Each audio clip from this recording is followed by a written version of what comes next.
Bana Morris, mambo vipi? Safi. Wewe ni mchezaji ambaye una experience kubwa kutoka umeanza kucheza nje, lakini pia umerudi hapa ndani. Unajisikiaje kucheza hapa katika klabu ya Simba? Najisikia vizuri kwa sababu pia Simba ni klabu kubwa barani Afrika, kwa hiyo najisikia vizuri. Juzi hukupata nafasi kwenye mchezo wa dabi. Hiyo kwako, kwa upande wako kama mchezaji, ilikuwa ugumu kiasi gani au ulijisikiaje kutokupata nafasi kwenye mchezo wa dabi?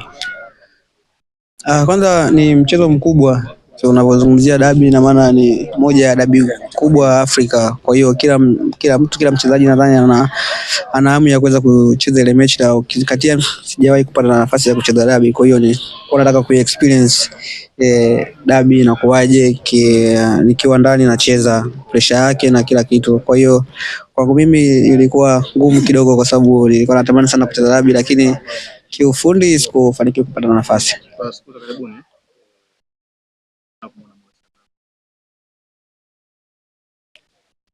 Changamoto kubwa ilikuwa ni majeraha. Hiyo ndo na recover taratibu. Kiangalia hata katika mechi mwanzo FA nadhani na mechi ya Prison sikuwepo kabisa hata sabu. Kwa changamoto ilikuwa majeraha, ndo nilikuwa na recover taratibu. Then ndo pia mchezo wa dabi unakuja, kwa hiyo unaona jinsi gani watu pia natakiwa watu wamejiandaa vizuri kuweza kucheza dabi. Kwa hiyo nilikuwa sina siku nyingi sana za kutrain kuweza kutumikia klabu yangu katika dabi. Ni muda mrefu kwenye ligi ya ndani. Chama. Na kwenye position yako overall hajalishi wa kigeni ama wa ndani? Chama.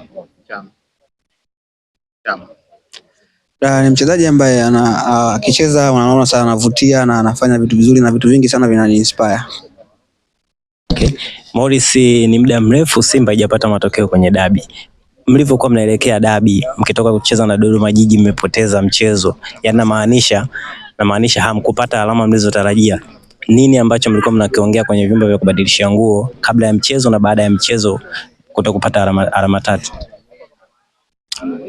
Kikubwa sana tulikuwa tunahamasishana tuweze kupata ushindi katika mchezo, kwa sababu ukiangalia hatujapata matokeo mazuri katika misimu mingi dabi kwenye dabi.